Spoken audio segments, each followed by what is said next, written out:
Apresentando o vídeo o locutor Mauro Rodrigo. Fala pessoal, Mauro Rodrigo aqui de novo para mais um vídeo do nosso canal.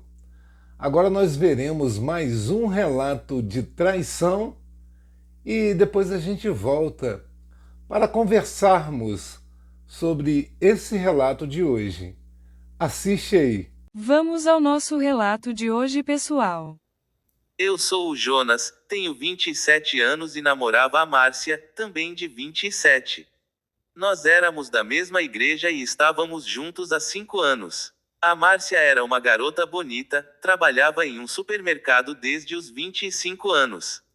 Tínhamos planos de casar, mas tudo mudou de repente. Um dia, do nada, ela me bloqueou nas redes sociais e sumiu da minha vida. Eu fiquei confuso e triste. Ela não me deu satisfação nenhuma. Perguntei a amigos em comum, mas ninguém sabia onde ela estava. Meses se passaram e, certa vez, a vi na rua. Ela estava com roupas largas e parecia ter engordado. Fiquei preocupado e curioso. O que teria acontecido com ela? Uma amiga dela, que também era minha, me contou a verdade. A Márcia não era mais a mesma.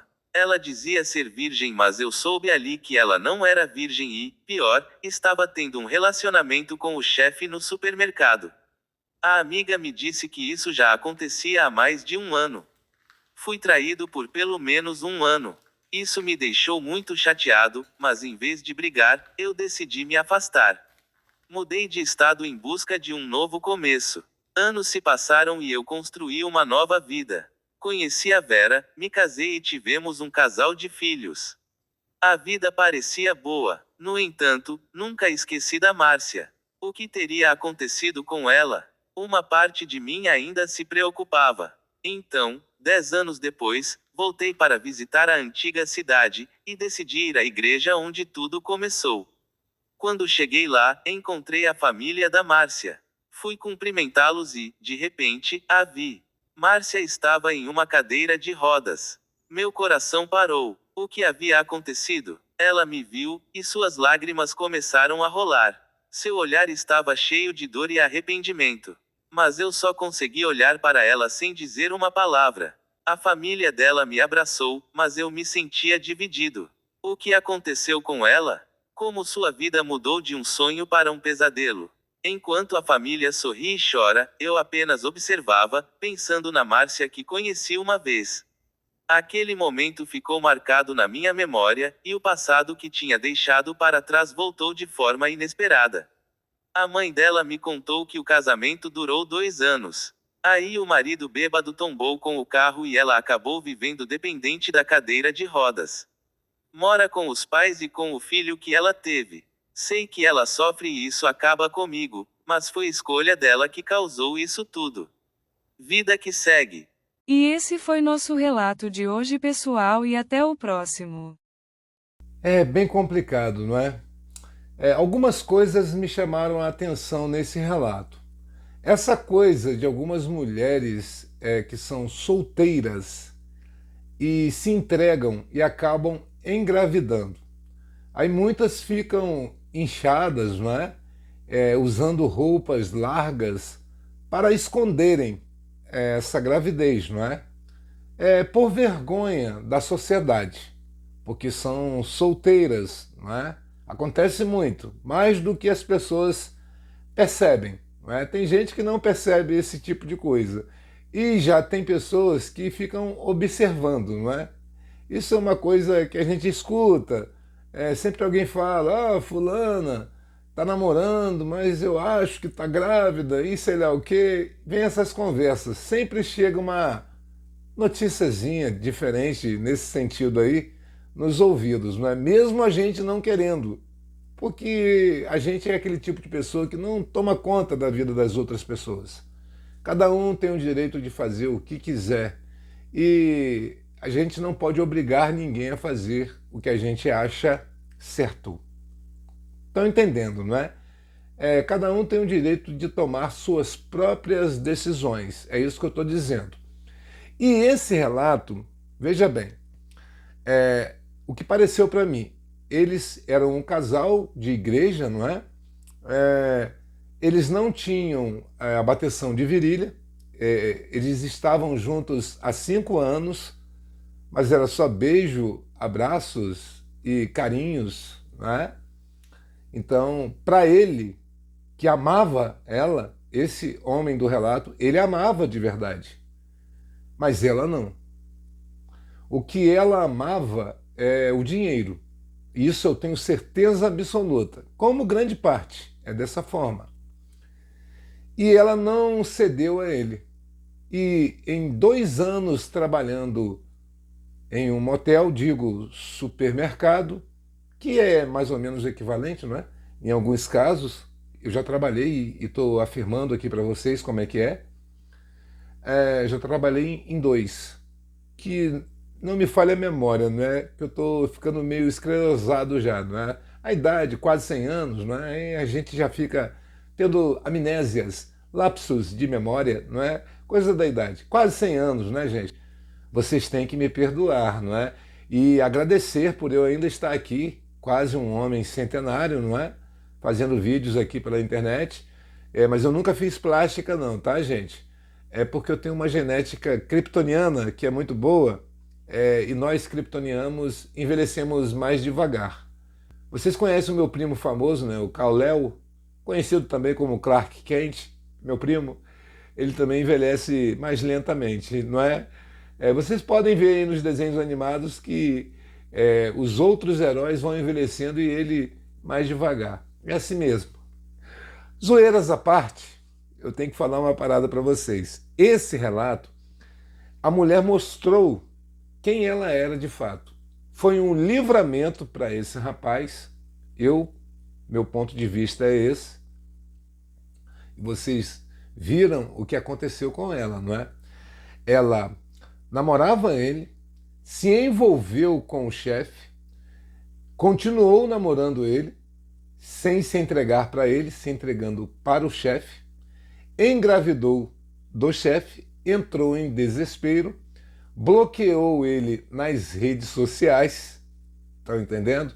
Sumiu para ele não encontrá-la e ele acabou descobrindo. Ele a viu andando na rua com roupas largas, ela estava inchada, ele sondando com a amiga e a amiga revelou tudo para ele. E ela ignorou ele, ela rejeitou ele, preferiu o chefinho rico, não é? Dinheirudo, e se lascou com farofa. Acho que, se eu não me engano, no relato foi falado pela mãe dela que o casamento dela com o chefinho durou 2 anos, não é? Ele, alcoolizado, além de usar substâncias ilícitas, era um drogado também e alcoólatra, sofreram um acidente e ela ficou fazendo uso de cadeira de rodas. Isso que foi falado, né, no relato. Eu não sei qual é o dano na estrutura dela, na coluna dela. Eu não sei, isso não foi dito. Mas se ela está numa cadeira de rodas, deve ter sido grave. Estão entendendo? E ainda ficou com um filho pequeno, não é? Cuidando de um filho e morando com os pais.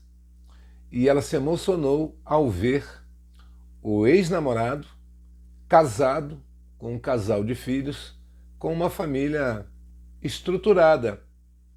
Feliz eu não sei se ele está, porque ele amava essa moça. Eu não sei se eu já falei para vocês que eu tenho uma situação. Em sonhos eu vejo o futuro. Nem sempre, tá, gente? Então eu já vi de uma mulher vários possíveis futuros dela. Várias situações que poderiam acontecer. Teve até uma situação que eu interferi para não acontecer. E consegui. Não é? Tem como você interferir. Porque dizem que o destino da gente já é pré-definido. Então isso não faria sentido nenhum. Se tudo já estivesse pré-definido de acontecer da forma que vai acontecer, não faz sentido. Não tem motivo da gente estar aqui. Eu não sei se vocês sabem, nós temos o direito de fazer escolhas. São essas escolhas que vão mudar o nosso futuro. Estão entendendo? Em um dos sonhos que eu tive do futuro dessa mulher, todos os sonhos que eu tive, só teve um sonho que foi bom para ela. Os outros foram coisas assim, equivalentes ao que aconteceu com essa moça aí do relato. Eu vi cadeira de roda, né, acidente, coisa ruim. Vi também situação de doença sexual, em outro sonho, não é? Teve um outro sonho que eu vi situação de doença natural, não é? Genética, que do meu ponto de vista parece que o karma, quando vai punir a gente, por a gente ter feito o mal a alguém, ter feito alguém sofrer, parece que o karma libera em nosso organismo doenças incuráveis, por exemplo. Então, esses sonhos que para outras pessoas poderiam ser taxados como pesadelo, e para mim são taxados como sonhos premonitórios, como que eu posso explicar? Eu já falei isso em alguns vídeos aí. O sonho normal que eu tenho, eu não tenho pesadelo, tá, gente? Quando acontece alguma coisa que vai iniciar um pesadelo, aí eu faço o que eu quero no sonho, porque eu controlo tudo que acontece no meu sonho. Eu posso voar, disparar raio dos olhos, fazer um monte de coisa. Eu posso fazer o que eu quiser fazer. Eu posso atirar com a minha mão. É engraçado pra caramba. Eu no sonho eu dou risada sozinho. Coisa de doido. É maluquice mesmo. Fazer o quê? Eu fugir do sanatório. Ai, que bicho bobo. Mas veja bem, então eu tenho essas coisas. Quando é sonho premonitório, eu fico como alguém que está assistindo. Eu não fico como se tivesse assim, sofrendo as coisas no sonho. É claro que, por exemplo, eu fico caminhando em situações e eu vejo as situações acontecendo, eu passando no local, né? Como, por exemplo, quando eu vi a minha filha a primeira vez, antes dela nascer, eu que estava tirando a foto. E depois aconteceu isso. Eu tirei a foto mesmo dela com a minha mãe e foi a imagem que eu tinha visto no sonho. Foram várias fotos, na verdade. E eu tive esse sonho 2 vezes, antes da minha filha nascer. Tá entendendo? E o sonho que eu tive com o meu filho antes dele nascer foi uma vez. Tinha as plantas e era ele do meu lado. Eu de mão dada com ele. E isso aconteceu. Tô falando sério para vocês. E anos depois, tipo 13 anos depois, aconteceu essa situação. Tá entendendo? Que eu tô falando aqui. Foi o que eu vi no sonho. Então, são situações que eu posso interferir. Eu poderia fazer uma outra coisa para não acontecer, mas eu queria que acontecesse isso, não é? Eu queria estar junto do meu filho. Então é isso que eu estou dizendo. Tem situações que são probabilidades de que vão acontecer. É isso que eu estou falando. E isso tem tudo a ver com esse relato. As escolhas que você faz, que eu faço ou que qualquer pessoa faz, têm consequências. E se você faz escolhas erradas, o resultado será sempre errado. Não tem isso de sorte, de você fazer algo errado e achar que vai dar certo. Vou dar um exemplo bem legal para vocês, sem citar nomes. Vocês estão vendo aí as notícias aí do poder? Tem pessoas aí preocupadíssimas em serem presas, né, em acontecerem coisas ruins com essas pessoas, perderem o poder que acham que têm. Vocês estão vendo aí? Isso tem tudo a ver com karma, tem tudo a ver com escolhas erradas, tem tudo a ver com ser do mal. Quando você é alguém do mal, que pratica o mal, como essa moça do relato, ela praticou, ela fez muito mal ao namorado dela. Ela foi muito cruel. Ela não deu nenhuma explicação para o cara. ela deu esperanças para ele, enganou ele, traiu ele, rejeitou ele e abandonou ele. Vocês estão entendendo? É muita maldade. E quando você pratica isso, a colheita é certa e não tem para onde correr. Mesmo que você ache que você é uma pessoa preferida de Deus. Porque tem gente que pratica o mal achando que tem intimidade com Deus. Está lascado com farofa. Eu posso afirmar, qualquer pessoa, ninguém está livre da punição. Você fez o mal, você vai receber o mal. É dessa forma. E quem faz o bem recebe o bem. Em algum momento vai acontecer uma coisa ou outra. A parte boa do relato foi que, de certa forma, ela pagou. E eu não fico triste por ela. Eu não sei se ele não tivesse saído, porque eu achei que ele fez certo em sair, em ir para outro estado. Mas se ele tivesse ficado, eu tenho a impressão que, pelo amor que ele sentia por ela, que ele iria ficar com ela, cuidar dela mesmo na cadeira de rodas, e iria ficar até cuidando da criança dela, por ele amá-la. Estão entendendo? Pelo amor dele, ele iria fazer isso. E só quem ama de verdade aceita uma situação dessa. Como nesse sonho que eu tive, que a mulher veio me pedir ajuda, desesperada, no sonho. E eu ajudei. Então é isso que eu estou dizendo. E quem é bom de qualquer forma. Quem é do mal de qualquer forma. É isso que eu estou dizendo. Quem é do mal não vai querer ajudar. Quem é do bem vai ajudar, vai fazer de tudo, mesmo que a pessoa tenha machucado. Estão entendendo, não é? É a vida. E como foi dito no relato, vida que segue. É basicamente isso. Bom, pessoal, e esse foi o nosso vídeo de hoje. Espero que você tenha gostado ou não, mas se puder, curta, compartilhe e inscreva-se para ajudar o nosso canal, tá certo, gente? E até o próximo vídeo. Tchau, tchau.